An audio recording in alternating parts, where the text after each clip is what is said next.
Garden को painting की तरह यूज किया गया, गार्डनर को पेंटर की तरह। Palette of earth rich and deep, where dreams of garden seed, जैसे किसी आर्टिस्ट ने नेचर को कैनवास पर पेंट कर दिया हो। It is a creative art मेरी जान। तो सेंट्रल आइडिया देखते हैं इस पोम और यहाँ से क्वेश्चंस बनते हैं। तो इस गार्डनर अर्थ को फ्लावर्स और प्लांट से डेकोरेट करते हैं। ब्रश स्ट्रोक्स ऑफ सीड्स में सीड्स को कंपेयर किया है ब्रश स्ट्रोक से। Hello my dear champions, this is Riya Bhatia. Welcome back to Rank Up with Riya. Class 9 English Kaveri की पोम कैनवस ऑफ सॉइल। अगर आपको भी डिफिकल्ट, बोरिंग या सिर्फ रटने वाली पोएम लग रही है ना, तो एक मिनट रुक जाओ, बिकॉज इस वीडियो में हम कैनवस ऑफ सॉइल का कंप्लीट पोम एक्सप्लेनेशन करने वाले हैं। भाई सिर्फ एक्सप्लेनेशन नहीं, पोम के meaning, important words, central idea, themes और सबसे ज्यादा इम्पॉर्टेंट पोएटिक डिवाइसेस। आज की क्लास में ये पोएम गार्डनिंग को एक आर्ट बना देगी। और ऑनेस्टली इस वीडियो के एंड तक तुम गार्डन को सिर्फ गार्डन की तरह नहीं देखोगे, तुम्हारा ब्रेन बोलेगा भाई ये तो पूरी पेंटिंग चल रही है।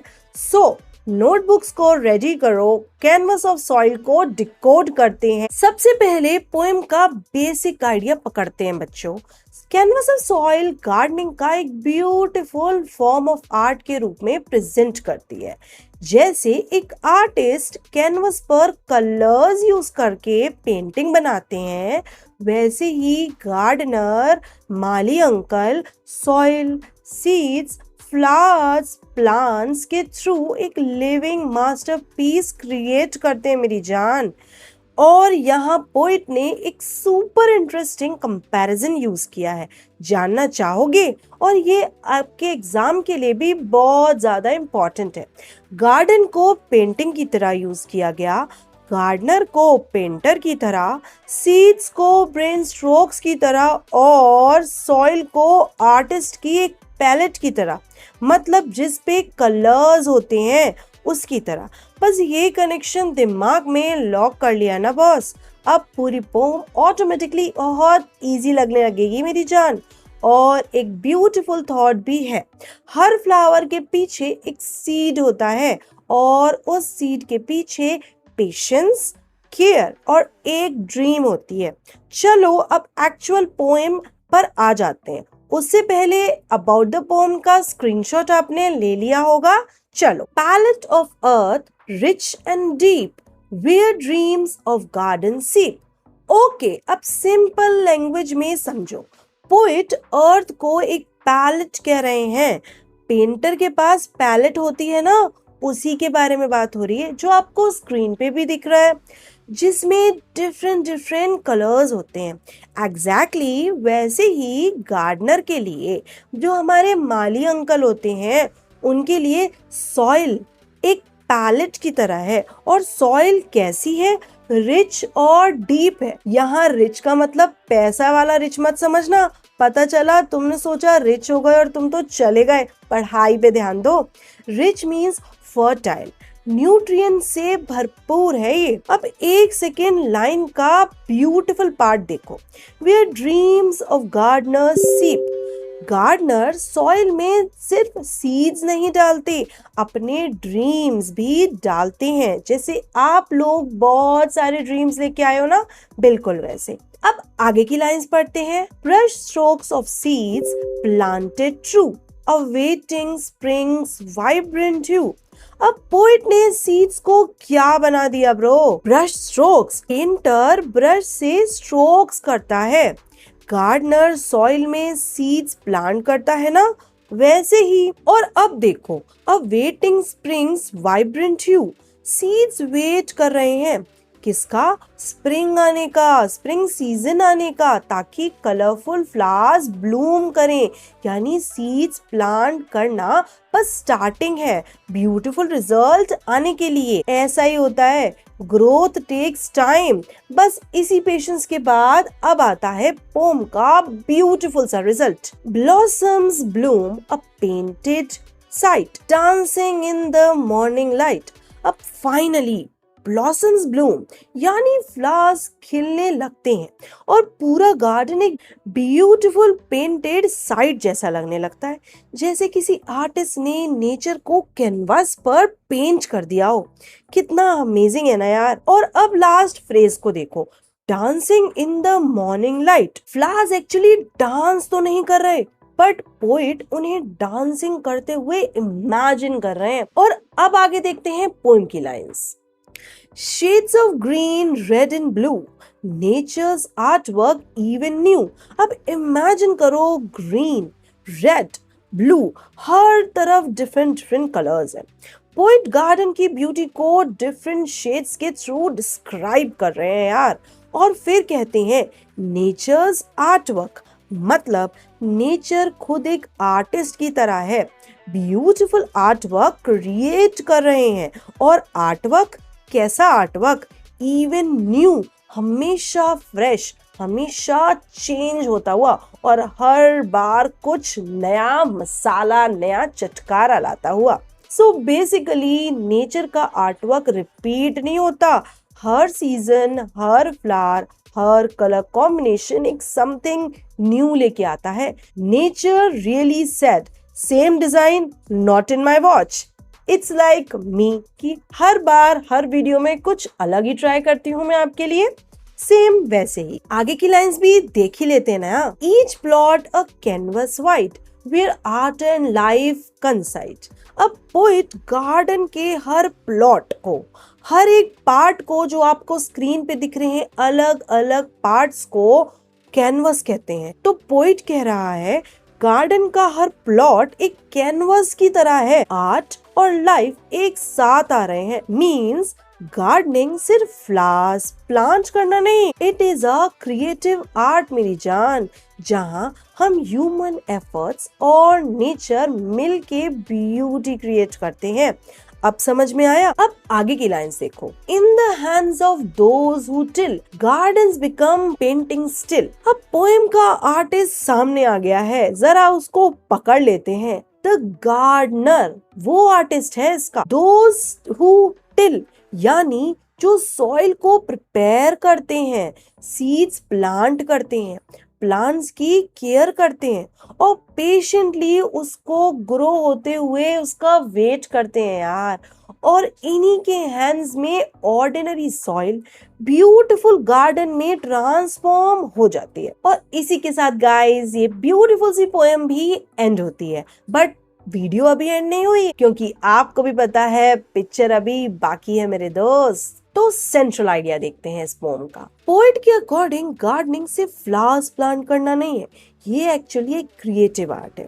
जैसे पेंटर अपनी पेंटिंग क्रिएट करता है, वैसे ही गार्डनर भी सॉइल, प्लांट्स और फ्लावर्स की हेल्प से अपना मास्टरपीस क्रिएट करता है। इसीलिए पोएट ने गार्डनर को पेंटर, सॉइल को कैनवास और सीड्स को कलरफुल ब्रश स्ट्रोक्स बोला है। लेकिन सिर्फ प्लांट्स लगा देने से ब्यूटीफुल गार्डन नहीं बनेगा, उसके लिए केयर चाहिए, पेशेंस चाहिए और क्रिएटिविटी भी बहुत ज्यादा चाहिए। और इन सभी की हेल्प से ऑर्डिनरी सी लैंड जो होती है एक वाइब्रेंट लिविंग आर्ट वर्क बन जाती है।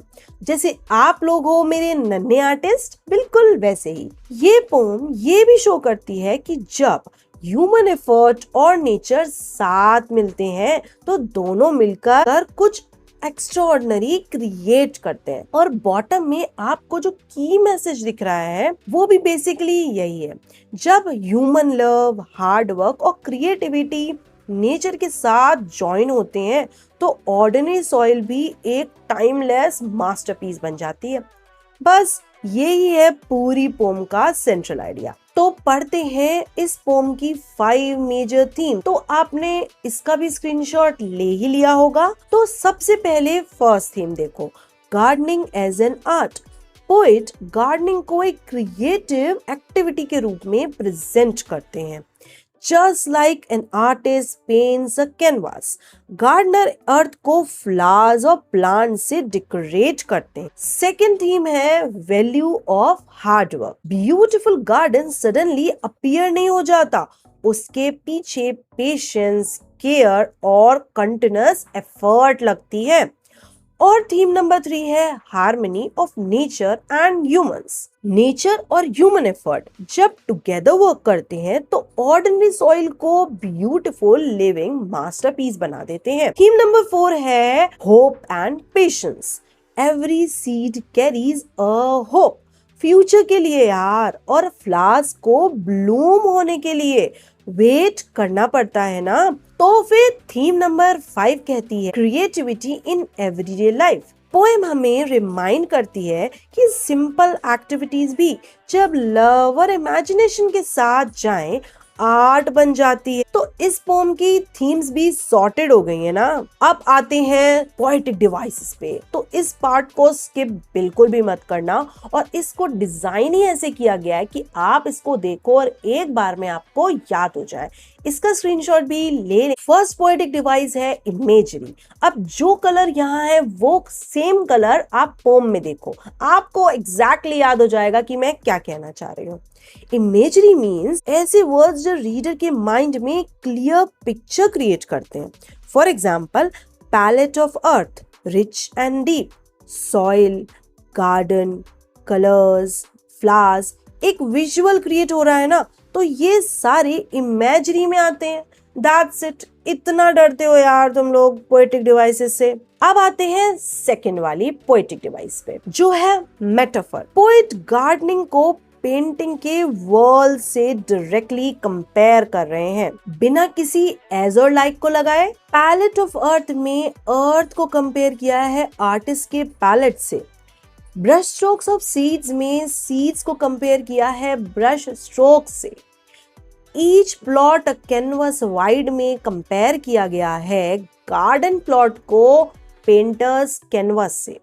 और गार्डन्स बिकम पेंटिंग स्टिल में गार्डन को प्रेजेंट किया गया एक ब्यूटीफुल आर्टवर्क की तरह। अब आपको ये दो पोएटिक डिवाइस भी अच्छे से समझ आ गई होंगी। पर्सोनिफिकेशन। अब एग्जांपल्स देखो, where dreams of garden see, and दूसरी line dancing in the morning light। यहाँ पे फ्लावर्स को डांसिंग का ह्यूमन एक्शन दे दिया यार। मतलब नॉन लिविंग को लिविंग। फ्लावर्स ह्यूमन नहीं है बट उन्हें ह्यूमन एक्शन दे दिया गया है, इसीलिए यहाँ पे पर्सोनिफिकेशन लगा है। सेकंड पोएटिक डिवाइस देखो, एलिट्रेशन। एग्जाम्पल देखो, ब्लॉसम्स ब्लूम। एलिट्रेशन में आप जानते हो लेटर्स रिपीट होते हैं, राइट? तो यहाँ पे किस में यूज हुई है एलिट्रेशन? ब्लॉसम्स ब्लूम में। दोनों वर्ड्स की बिगिनिंग में बी साउंड रिपीट हो रही है ना। सो एलिट्रेशन है B for blossoms, B for bloom और बी फॉर बस करो। मेरा हो गया आज का। नहीं बहुत थोड़ा सा रह गया, तब वीडियो एंड करेंगे। अब आता है थर्ड वाला, सिंबलिज्म। पोम में कुछ ऑब्जेक्ट सिर्फ ऑब्जेक्ट्स नहीं है, दे रिप्रेजेंट डीपर आइडियाज। जैसे सीड्स रिप्रेजेंट कर रहे हैं होप, न्यू बिगिनिंग और फ्यूचर ड्रीम्स को। स्प्रिंग्स वाइब्रेंट ह्यू, स्प्रिंग रिप्रेजेंट कर रहा है रिन्यूअल, ग्रोथ और फ्रेश अपॉर्चुनिटीज को। दोज हु गार्डनर रिप्रेजेंट कर रहा है हार्ड वर्क, क्रिएटिविटी और डेडिकेशन को। सो पोएम एक ब्यूटीफुल गार्डन डिस्क्राइब करता है, लाइफ के डीपर आइडियाज भी एक्सप्रेस कर रही है ब्रो। और बस इतनी सी थी हमारी कैनवस ऑफ सॉइल। जैसे एक सीड को फ्लावर बनने में टाइम लगता है ना, एग्जैक्टली वैसे ही आपकी मेहनत को रिजल्ट बनने में भी थोड़ा टाइम तो लगेगा।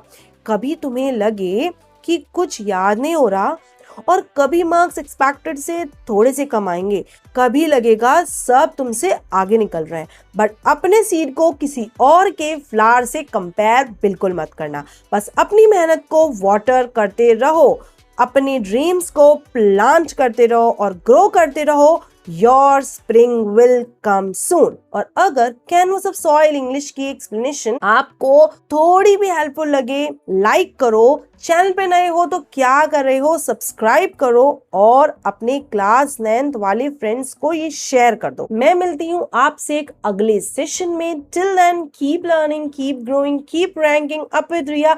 This is Riya Bhatia signing off my dear champions.